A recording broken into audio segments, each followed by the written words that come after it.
Labą dieną, mėly televizijos žiūrovai. Pereitais metais sausra kankino Lietuvą. Bet man buvo ypatingai įdomu, kaip sausra pakėlė Kuršių neriją, kur ir taip smėlynai, kur ir taip karšta, netgi labai karšta. Kaip ten augalai ištvėrė. Ir pagaliau, kaip tenai ir paukščiai, ir kiti gyvūnai elgėsi. Man tiesiog buvo įdomu, o aš tikiuosi, kad ir jums bus įdomu, jeigu mes pakeliausime išilgai Kuršių nerijos, nuo Kopgalio, nuo Molo, iki Juodkrantės ir toliau. Galbūt paplaukykit su manim kartu jachtą ir pamatysim tą Kuršių marių ir Kuršių nerijos gyvenimą. Įdomus tas gyvenimas. Kelionę po Kuršių neriją pradėjom nuo Kopgalio ir būtent nuo Molo, į kurį plakasi galingos Baltijos bangos. Molas labai svarbus ir vandens paukščių gyvenime. Būtent prie Molo mes randame didžiausius Lietuvos kirus. Tai sidabrinį kirą, kuris tokiais gražiais sidabriniais sparnais, ir balnotąjį kirą, kuris turi juodus sparnus ir beveik mažos žąsies dydžio išauga. O jaunikliukas, pavyzdžiui, to paties sidabrinio kiro, margas margutėlis, Lietuvoje beveik neperi, atskrenda dažniausiai iš šiaurės kraštų ir čia praleidžia vasaros pabaigą. O mes žvilgskim, kaip išdžiūvo alyvų lapai ir kiti medžiai, krūmai. Štai gudobelė. Tai yra pernykščių vasaros karščių pasekmė. Daugelis trumpas šaknis turinčių augalų, žolinių augalų, kaip kad viksvos, kaip varpiniai augalai, jie išdžiūva ir matom tik tai jų stagrus. Bet kai kurie išliko, kad rėžeinis ir daugelis kitų, kurie kyla dažniausiai iš pietinių kraštų, iš sausrųjų kraštų, kaip ir šita miltinaitė balta. Jų šaknis labai ilgos ir giliai pasiekia vandenį. Vat štai kietis, dirvoninis kietis. Mes jį ir daug kur Lietuvoje rasim, bet ten jisai auga smėlynuose, dirvonuose, tokios vietose, kur sausa. Štai jauna guboja. Jos šaknis iki 4-5 metrų ilgio. Tai aišku savaime, kad jį pasiekia ir giliai esančius vandenis.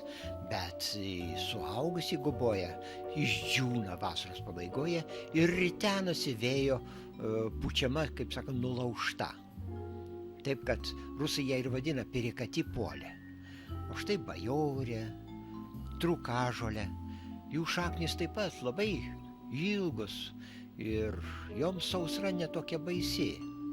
Bet žiūrėkim, krūmai ir netgi medžiai, o štai kaip atrodo liūdnai beržas, tiesiog be lapų beveik, pageltę lapai, daugelio krūmų nukentėjo lapai. Ir netgi tos pačios alyvos, jūs matėte vienų alyvų lapai žalsvi, o kitų jau rudi. Štai kad ir dirvoje ne visur vienodai giliai drėgmė yra pasiskirsčiusi skirtingai. Keista buvo matyti vasaros pabaigą, kada lapų tiek prikritę, lyg būtų tikriausias lapkritys. Šiukšdenasi lapai, vėjas juos blaško, rudeninis vaizdas, o juk čia tai vasara. Karštis daro savo, bet ne visur vienodai. Štai mes nukeliaujam iki Juodkrantės girios. Sena 100-metė giria. Ir čia medžiai nelabai nukentėjo. Ir netgi krūmai nelabai nukentėjo, nes čia ir dirva susiformavusi per šimtmečius. Tai Kuršių nerijai bene vienintelė vieta taip išlikusi. Ir čia, kaip nebūtų keista, bet mes radom margąjį satyrą. Štai drugelis, kuris tik tai pereitais metais ir atskrido iš šiaurės Lietuvos ir įsitvirtino Juodkrantės apylinkėse. Šilai. Kokie nuostabus Kuršių nerijos šilai. Čia ir žolinė danga yra savita. Jūsgi pažiūrėkite, pelkėse Lietuvoje gyvenantis augalas. Tai varnauogė. Jos uogos juodas kaip mėlynų.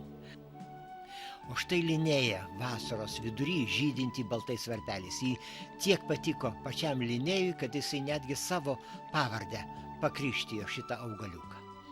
Nu, viržiai, Šilų būdingiausi augalai, kiek paplitę jie Dzūkijoje ir čionai yra. Bet beje, Kuršių nerijoj dar jo giminaitis auga, tai būtent erika. Tik tai čia, iš visos Lietuvos mes jos niekur nerasim, tik tai Kuršių nerijoje. Kvepia medum viržynai. Nenuostabu, kad čia ir kamanės, ir drugiai apsilanko. Kaip ir šis pušinis satyras. Pušinis satyras Dzūkijai tai būdingas drugys, bet ir čionai Kuršių nerijoj gyvena. Bet kas įdomiausia, kad dažniausiai jisai gyvena tai būtent prieškopyje. Va ten, kur labai sausa ir pušų nėra. Arba pušys labai retos, bet čia yra kiti augalai, štai lendrūnai, per karštį jų lapai susisuko tokie, kaip ylos tapo, netgi šiek tiek badantis. Rugiaveidės lapai melsvi, lyg vaškiniu sluoksniu padengti ir jiems didžiausios sausros nebaisios, tuo labiau, kad jų šakniastiebiai tokie ilgi, tokie galingi, jeigu rugiaveidį ir užpustys smėlis, jie nebaisu. Na, o varpas jos primena rugio varpą. Čia daug visokių ir viksvinių augalų, ir varpinių augalų, taip kad minkšta lyg ir žolė, bet jūs žiūrėkite, jinai neišdžiūna. Neišdžiūna kaip ir šį erškėtrožė atkeliavusi į Lietuvą, net iš tolimųjų rytų pajūrio. Man ją teko matyti Vladivostoko apylinkėse. Ji čia ir žausvai, ir baltai žydi. Nu tiesiog prieškopių puošmena.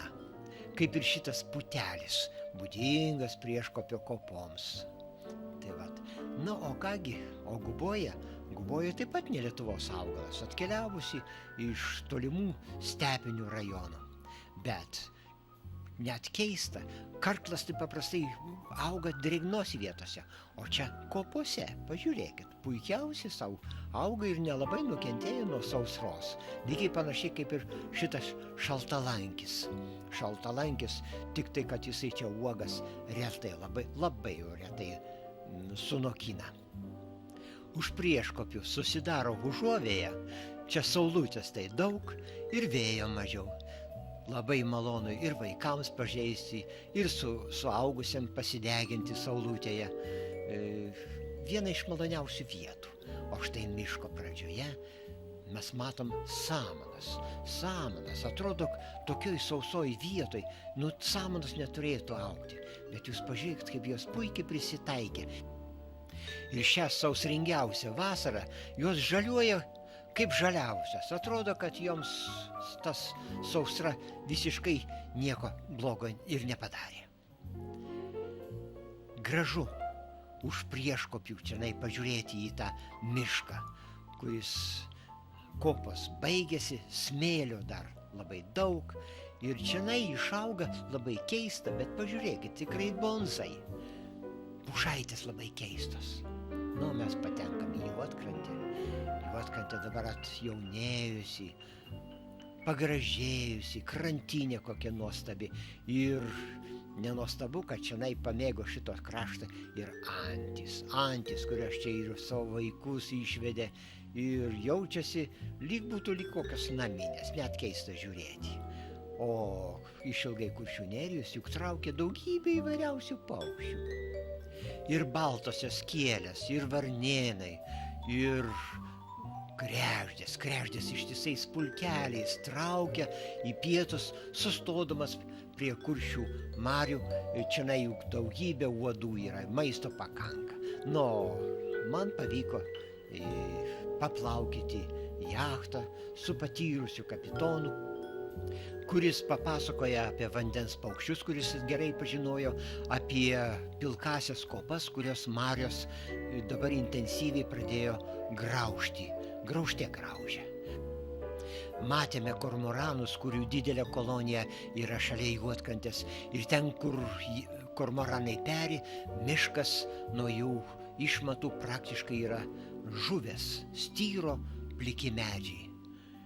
Na, o vikriosios žuvedriukės intensyviai čianai gaudė žuvis. Malonu buvo žiūrėti šitos vikrius vandens paukščius. Upinės žuvėdros gyvena daug kur Lietuvoje, bet jos apsilanko ir prie Kuršių marių. Na, o kelionės pabaigoje mes aplankėme ornitologinės stoties žiedavimo centrą, kuris yra Juodkrantėje. Čia į voratinklinius tinklus patenka smulkus paukščiai. Štai iš tinklų traukia mažą krakšliukę vokiečių ornitologas Renatas. Jisai padeda čia mūsų vietiniams ornitologams žieduoti paukščius. Žiūrėkime, jisai deda paukščiuką tiesiai į maišelį. Nesijaudinkit. Tamsoje paukščiai nurimsta ir nesusižaloja. O tas žiedavimas truks labai trumpai. Kaip matom, tinklai čianai gana ilgi ir kiekvieną dieną maždaug po 30, po 50 paukščių patenka į šitos tinklus. Dažniausiai tai nendrynų paukščiai, bet štai Vytautui Pareigiui ir Renatui teko gerokai paplušėti, kol naktį išpainioja iš tinklo į stirniną. Stirnino ragai tiek suvėlė tinklą, kad praktiškai iš to tinklo mažai kas ir beliko, jau paukščių žydavimo netiko.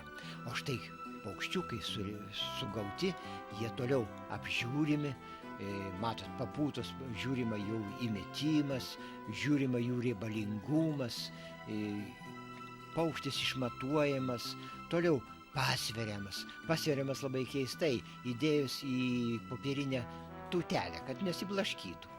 Ir štai, aišku, po to uždedamas žiedelis tam tikro dydžio ir jų numeris, visi duomenys užrašomi į dienyną ir tokiu būdu, jeigu paukštis bus kada nors pagautas kokiai kitoj šaly, bus visi duomenys apie jį iš Lietuvos pateikti ir tai šaliai, kuris tai bus rastas.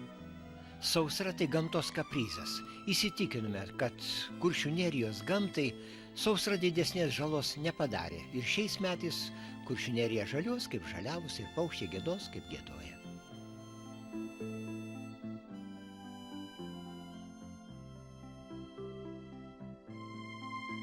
Mieli televizijos žiūrovai, pasižiūrėję mūsų laidą, aš tikiuosi, kad kažką tai naujo pamatėte, kažką įdomaus. Juk ir aš suradau margąjį satyrą, pirmą kartą jis atsidūrė Nerijoje. Taip kad naujienų kiekvieną kartą, nors atrodo Nerija tokia pažįstama, o vis tik kiekvieną kartą kažką tai naujo pamatai. Iki kito karto.